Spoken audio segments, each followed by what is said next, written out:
Selamat pagi, semangat pagi. Senang bisa menyapa saudara sekalian dengan firman Tuhan yang diambil dari Lukas 24 ayat 14 sampai 15. Dan mereka bercakap-cakap tentang segala sesuatu yang terjadi. Ketika mereka sedang bercakap-cakap dan bertukar pikiran, datanglah Yesus sendiri mendekati mereka, lalu berjalan bersama-sama dengan mereka. Saudaraku, setiap kita punya cerita yang menarik yang ingin sekali kita bagikan ke orang lain. Bahkan ada yang bilang kalau kita akan abadi dalam cerita yang kita bagikan, baik lewat tulisan maupun media lainnya. Inilah uniknya kehidupan kita. Kita seperti berjalan dalam perjalanan yang panjang dengan ragam cerita yang kita temukan dalam setiap perjalanan kita. Dan tentunya kita juga ingin sekali membagikan cerita itu kepada orang lain. Saudaraku, kisah perjalanan murid-murid Yesus ke Emmaus menjadi salah satu gambaran akan sebuah perjalanan spiritualitas bersama dengan Tuhan. Karena saudaraku, bisa kita bayangkan jika saudara menjadi murid-murid yang berjalan ke Emmaus, itu apa yang sesungguhnya saudara rasakan. Bayangkan, mereka mungkin sebelumnya sangat ingin merayakan Paskah bersama-sama dengan guru yang mereka kasihi. Tapi realita yang terjadi ketika mereka sampai di Yerusalem, mereka malah menyaksikan guru mereka disalibkan. Lalu dalam proses perjalanan menuju Emmaus, mereka mendengar kabar kalau tubuh Yesus menghilang.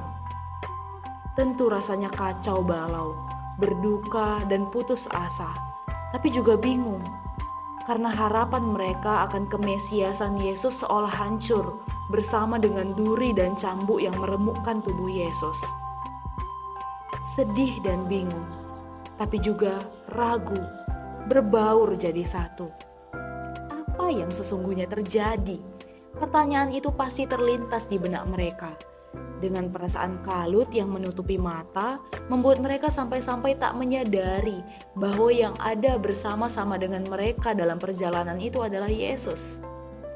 Saudaraku, rasanya setiap kita pun memiliki perjalanan ke Emmausnya masing-masing.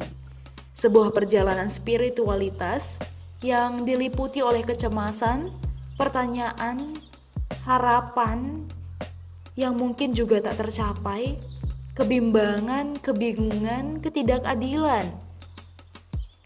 Bahkan mungkin ada yang mengalami kekerasan pula.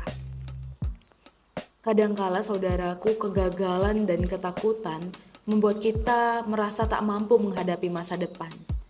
Kadangkala realita yang tak mampu kita terima membuat kita sulit merasakan kehadiran Tuhan yang sedang menyapa kita melalui pengalaman yang kita alami. Seperti yang terjadi pada murid yang berjalan ke Emmaus itu, yang tak menyadari Yesus datang menghampiri mereka, berjalan bersama mereka. Dan andai saja mereka tidak mau terbuka dengan kehadiran orang baru, maka mereka tidak akan pernah tahu bahwa ada Yesus berjalan bersama dengan mereka. Jadi mari saudaraku, kita terbuka dan menerima realita yang sedang kita alami.